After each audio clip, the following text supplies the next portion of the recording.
So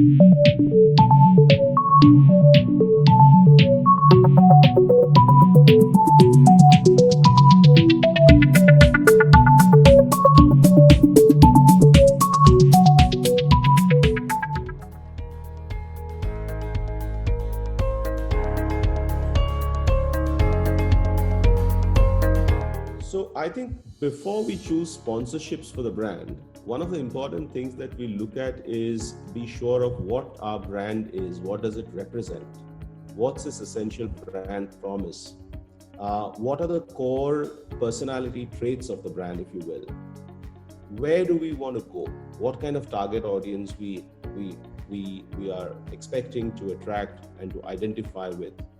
Now, these are questions and the answers to which the questions are very simple and commonsensical, but the answers to which are always not simple. They're very nuanced. So the first thing we do is we work this out.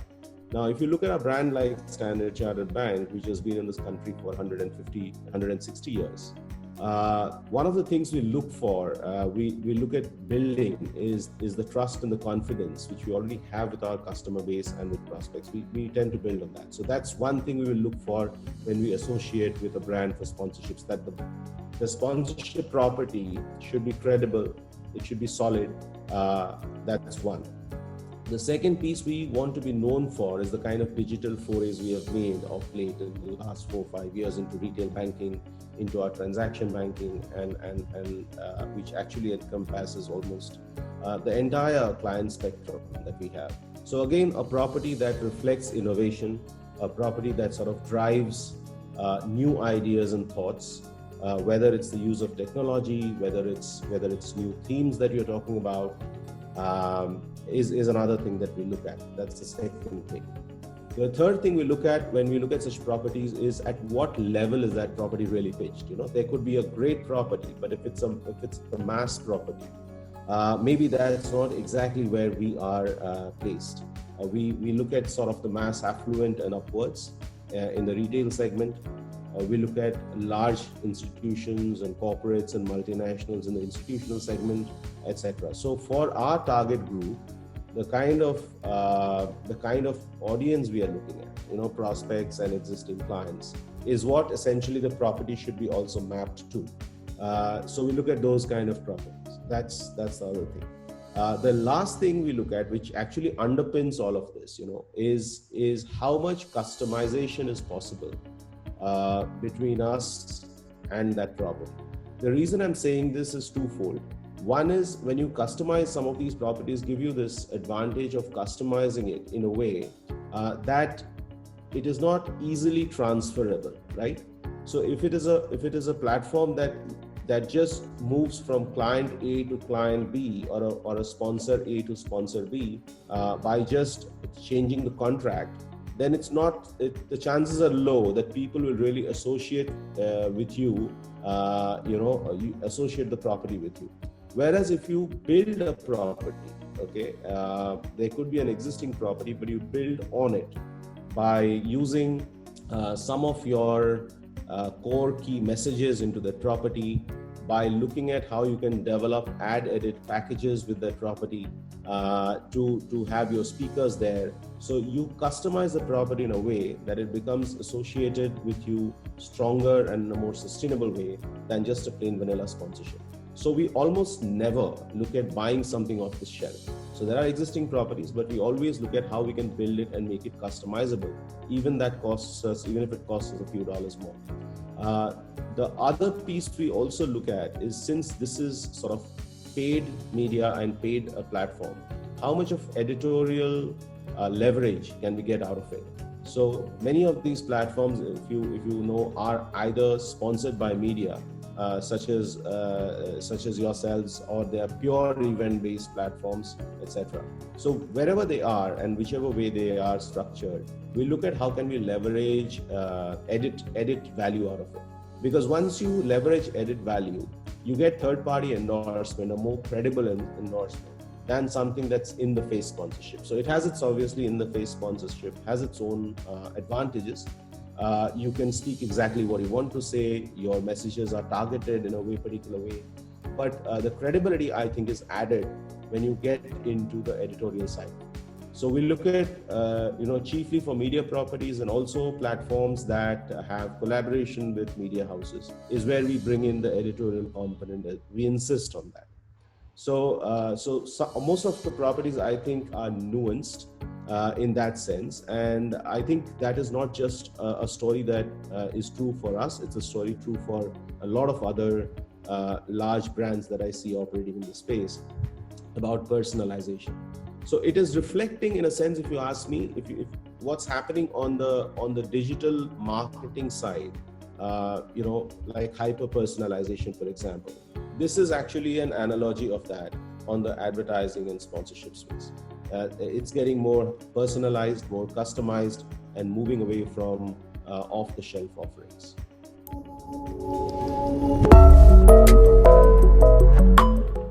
Okay, so I think today we are dealing, that's a good question, but it's also a very difficult question. I think today, I don't think anybody has a clear line of sight, hand on heart, on what's happening and how it's going to roll out. I'm saying people are not even clear today, and including myself, about what's really happening today. We don't know the numbers, we don't know the impact, even 15 days, 1 month down the line, forget about what's happening in 2021. So I will caveat my response with this. But I think one of the things that we would be looking at, and I think the industry also is looking at across most of the sort of large players, is how to reconfigure the sponsorships that are existing. That is first, because if you have sponsorships that are running, that are due to run over the next 6 months, or things that have happened in March, April, May that were supposed to happen, how to reconfigure this, because all these sponsorships almost always come with events, right? And these events are now not possible, right, to run. So the first thing that we are looking at is how to quickly reconfigure so that we can still leverage the monies that we have committed instead of pulling the plug on something, because that's certainly not the answer. We still remain to be seen, and we still remain to be giving relevant messages to our clients and others. So I think that's the first thing that clients are doing in terms of how to reconfigure it. Now, a simple example is if you've got a large event, let's say that was supposed to happen now, and it can't happen, which you could break it up into 5 or 7 or 10 or 3 webinars, okay, and get your clients in. The advantage, of course, is that it is much lower cost than holding a single event. It works well both for the partner and the client. Both of them sort of, achieve their relevant objectives and their respective objectives. And you can actually, if you're doing a webinar very creatively, you can actually get a pretty larger, more spread out participation than you used to do when you used to call people under one roof. So you can have an event in Mumbai or in Delhi, but you can have a webinar that can extend across the city. So that's one, the use of technology. I think the other interesting piece that's happening inside of that is I see some of the people looking at this as a mainline business going ahead, because if you do that, the good part is that you start innovating not only as a reaction to COVID, but something that's more sustainable, okay? And there will be a revenue model or a business model that will be more sustainable. I'll give you a quick example. There was someone who came to me to say that, we do these webinars, and of course, he talked about the tech piece about it, how it's seamless and great audio visual, etc. But he also told me that we are trying to tie up with some of the delivery partners like a Swiggy or a Zomato to deliver food at the time the event is done in their respective houses. So they're trying to just simulate, the experience as far as possible. That I thought was an interesting piece to work on. So that is one. I think we will see more integration of the owned channels of clients. So if I've got a Twitter handle, I've got a Facebook handle, and I've got a LinkedIn handle, I will try to see what are the ways I can integrate this with the virtual events that are happening, which I'm also sponsoring. So earlier it used to be just, sharing the handle, etc., which is a very simplistic way of doing it. But I believe that technology will now respond to this crisis, and we will see much more integration at a deeper and a subtler level between the own handles of clients and the platforms that they're sponsoring on digitally. So that's the second piece I see happening from a structure point of view. The third thing I see happening is that probably the large banner events, okay, will take a backseat for a time. I'm not saying they'll go away, but they'll take a backseat for a time, and they will be replaced, and they're indeed getting replaced by a lot of series of smaller events, which are more conversation led. Okay, so the traditional way of seeing this was, I will have my brand visible, on Marine Drive. I'll have my brand visible on the venue where we are doing it. How many billboards I have, how many logos I have on the event venue, how many advertisements we have on print to support it. I mean, those kind of questions will go to the back bench. What will come up more is content-led conversation, even more, and I think necessity is the mother of invention, right? So both partners and clients will now think much more in terms of content, because the whole paraphernalia around a physical event, around the build up to a physical event, is not there anymore, at least for the time being. So the focus will come into content, and I think content will get enriched. Yeah. And there will be new ways to sort of skin the cat, if you will. So the way I see it moving is from one property annually to 6 smaller conversation-led deep dives, thought leadership conversations in a year. Yeah. And a lot of that content structuring is going to happen because of that, because you can't keep doing the same thing over and over again. So it will see a lot more creativity coming in. So there is always a silver lining to this. But having said that, of course, top lines are under pressure, both for the clients and for the partners. So it's not going to be easy. It's not going to be an easy run from actually delivering this on the table. Yeah.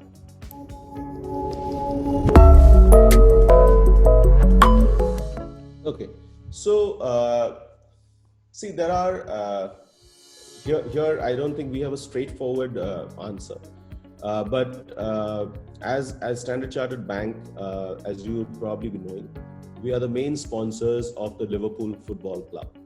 And, after lots of years, I think about 35 years, Liverpool Football Club won the English Premier League. They're also the World Club Champions, etc. So it's a sponsorship that's just come to fruition very beautifully over the last 3 to 4 years. And we have been sponsoring them for about 10 years now.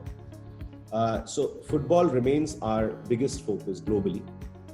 In India, the sort of appetite for football is obviously not anywhere near the appetite for cricket, but we continue to support the global sponsorship with various client engagement platforms and a little bit of engagement outside of clients to sort of prospect and activate. So we do that. So Liverpool and football remains a big piece of our sponsorship.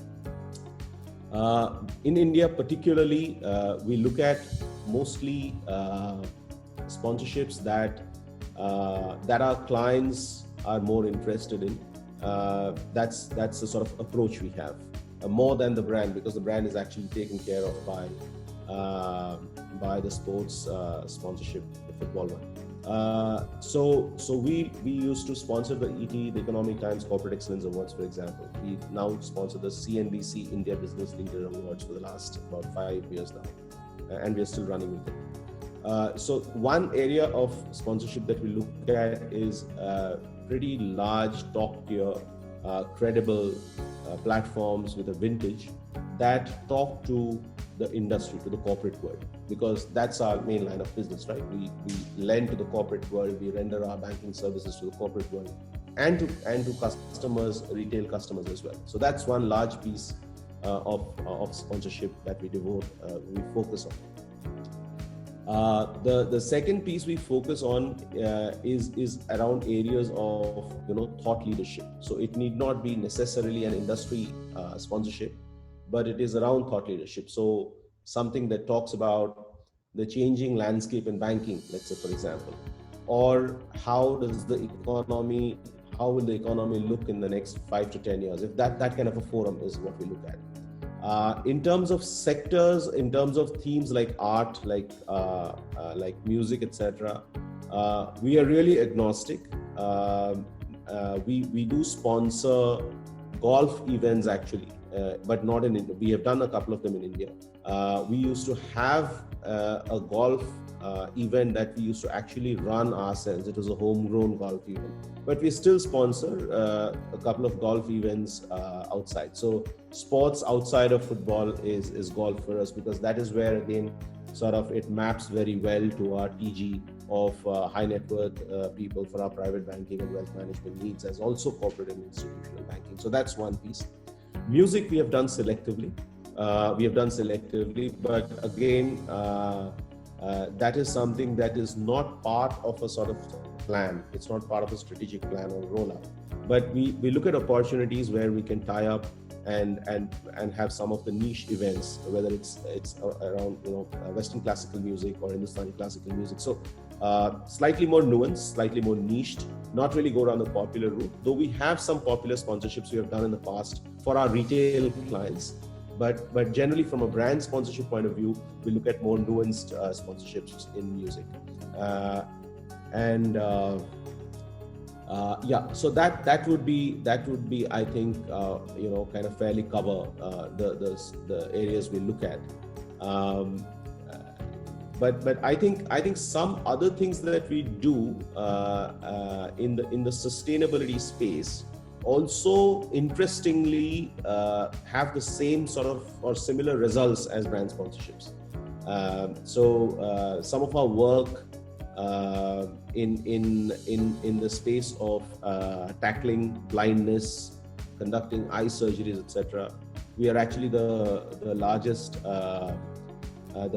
donor in the space in the country. So that has sort of certain added benefits. And we look at some sponsorships that arise out of those kind of opportunities in the work we do. But that's not mainstream, that's a subsidiary piece. But largely it's going to be banking and financial services related stuff related to the economy, large credible platforms. We have football, which we do some kind of augmented sponsorship in the country. And we of course do a bit of music now and then, and golf. So these are the areas we look at to sum up.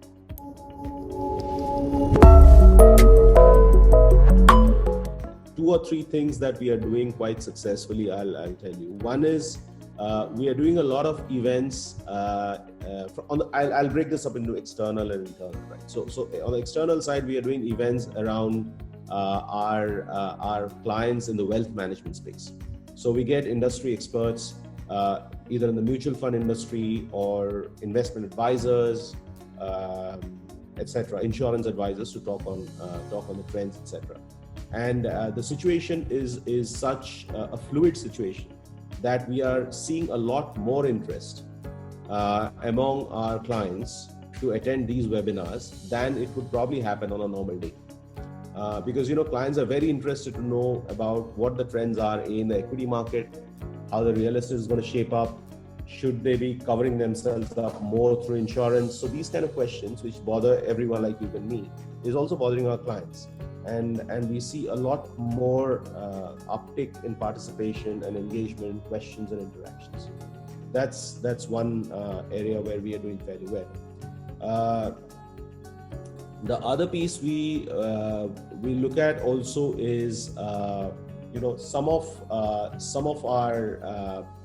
contacts who are well established in the industry, talk about the economic outlook, the general outlook. It's not personal finance space, but talking about the macro factors that are affecting the economy and how they see this sort of moving forward in the next 6 months, 1 year. And as a result of that sort of gives a great insight to people to infer on, what they think or how they're taking their personal positions in their businesses, etc. So you could have someone from policy coming in and talking about what's happening to the GDP, what's happening to the fiscal deficit, etc.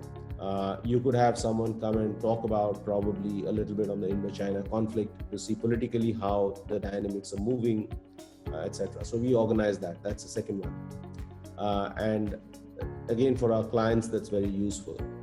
On the internal side, I think, and that is very important, because I think often when you talk of brand, we look at it from an external lens only, whereas the internal lens actually is the daily health of the brand. It's a great barometer. So what we have done there is we have focused on